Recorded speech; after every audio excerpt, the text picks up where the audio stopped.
L'an dernier, alors qu'elle était coincée en Afrique du Sud pour une infection ORL, Charlène de Monaco a été la cible de très nombreuses rumeurs. Divorce, fuite auprès de sa famille, disputes, etc.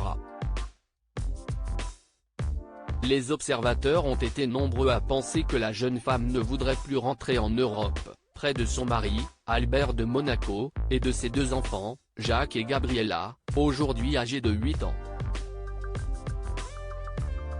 Finalement revenue en novembre dernier mais hospitalisée en Suisse pour se remettre de ses problèmes de santé, la quadragénaire a repris du poil de la bête et est apparue plus souriante que jamais ces dernières semaines.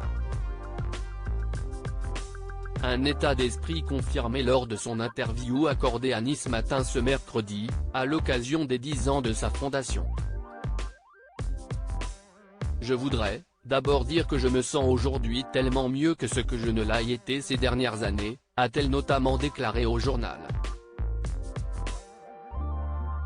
Et d'ajouter, je ressens moins de douleur et beaucoup plus d'énergie. Je continue de me rétablir, de me rééquilibrer. Cela prendra encore du temps, mais je suis heureuse.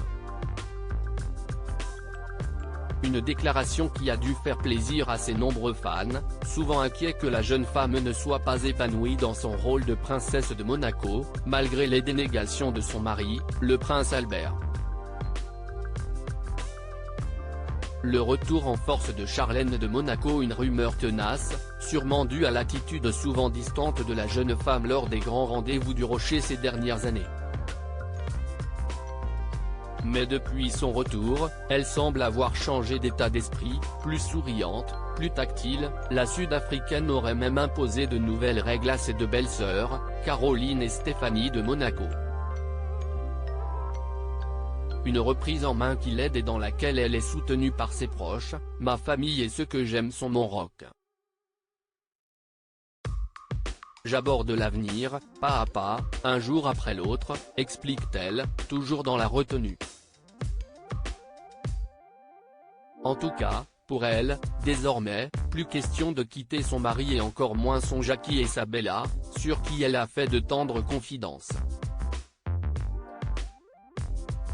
Expliquant que le petit garçon et la petite fille semblent commencer à comprendre leur rôle, la femme du prince Albert a raconté leur fonctionnement si particulier. Ce sont deux enfants qui ont leur propre langage et qui se comprennent. Ils s'aiment et se protègent l'un et l'autre et font part d'une immense bienveillance entre eux. Si est un lien assez unique, je dois dire, et je constate cette particularité que partagent des jumeaux.